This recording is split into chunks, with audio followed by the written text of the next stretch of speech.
अचार का चटपटा तीखा टेस्ट शायद ही किसी को पसंद नहीं होगा।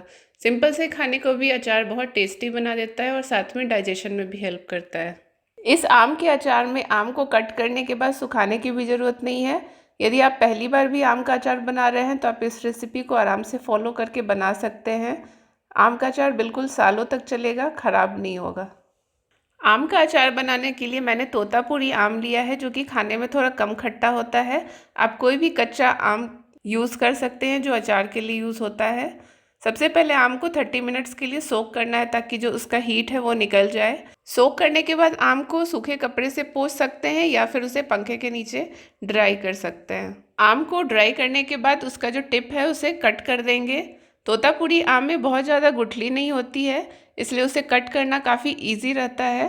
यदि आप छोटे वाले आम यूज़ कर रहे हैं तो उसे भी छोटे छोटे पीसेस में कट कर लीजिए। आम को सबसे पहले मैंने 2 पीसेस में कट कर लिया है। आम में जो हल्का सा गुठली वाला पार्ट है आप आराम से चाकू से उसे कट करके निकाल सकते हैं, क्योंकि इसकी गुठली बहुत सॉफ्ट होती है। गुठली निकालने के बाद आम का जो दूसरा टुकड़ा है उसमें से भी गुठली निकाल लेंगे और उसमें जो बीज है उसे भी हटा देंगे। गुठली जब निकल जाए तो आम को छिलके के सहित ही कट करना है। सबसे पहले मैंने उसके लंबे लंबे पीसेस कट कर लिए हैं और फिर सारे लंबे पीसेस को छोटे छोटे पीसेस में मैंने कट कर लिया है। बहुत ज़्यादा बड़ा पीस नहीं रखा है। छोटा पीस खाने के लिए भी अच्छा होता है और सर्व करने के लिए भी अच्छा होता है, और ज़्यादा बड़ा पीस कट करने पे वेस्टेज भी ज़्यादा होता है अचार का। इसी तरह सारे आम को कट कर लेंगे।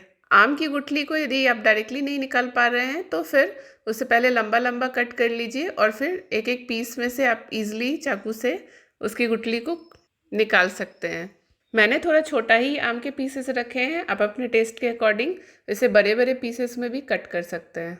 इसी तरह मैंने सारे आम को कट कर लिया है। आम कट कर लेने के बाद आम के अचार का मसाला बनाएंगे। कुछ मसाले इसमें खड़े जाएंगे और कुछ का पाउडर बनेगा। मसाला बनाने के लिए मैंने लिया है यहाँ पे कलौंजी, इसे ब्लैक जीरा या फिर मंगरेला भी कहा जाता है। इसके अलावा मैंने लिया है सौंफ और फिर मेथी के दाने। नेक्स्ट सरसों लेंगे, मैंने पीला वाला सरसों आम के अचार के लिए यूज़ किया है। और फिर हल्दी का powder, red chili powder. Red chili powder 2 तरह से यूज़ होगा, ये तीखा वाला है, इसके अलावा कश्मीरी रेड चिली भी यूज़ करेंगे, और नमक। कुछ मसालों को पीसना है, इसके लिए मैंने एक पैन गरम कर लिया है, उसमें डाला है सौंफ, मेथी और पीली सरसों। इन सारे मसालों को लो फ्लेम पे 1 से 2 मिनट के लिए भुनना है। इसका कलर नहीं चेंज होना चाहिए, सिर्फ इसमें एक हल्की सी खुशबू आनी चाहिए, बस उतना ही भुनना है ताकि इसके अंदर का जो मॉइस्चर है वो निकल जाए। और फिर इसे एक प्लेट पे निकाल करके ठंडा कर लेंगे। सेम पैन में नेक्स्ट मैंने 2 कप मस्टर्ड ऑयल डाला है। मस्टर्ड ऑयल को जब तक उससे धुआं ना निकलने लगे, एक अच्छा सा स्मोक आ जाए, तब तक गर्म करना है। और गर्म करने के बाद गैस का फ्लेम बंद करके उसे हल्का सा ठंडा कर लेना है। फिर उसमें डालेंगे हींग। बिल्कुल गर्म ऑयल में हींग नहीं डालें, अदरवाइज़ वो जल जाएगा, हल्का ठंडा कर ले। इसके बाद तेल को बिल्कुल रूम टेम्परेचर आने तक ठंडा कर लेना है।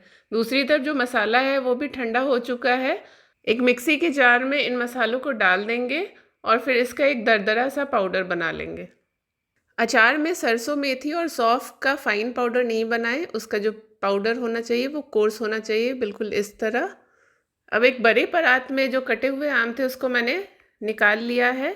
फिर एक एक करके सारे मसाले इसमें डालेंगे। सबसे पहले जो मसाला हमने पीसा था उसे डालेंगे, फिर उसमें डालेंगे हल्दी का पाउडर और जो तीखा वाला मिर्च था उसे ऐड करेंगे।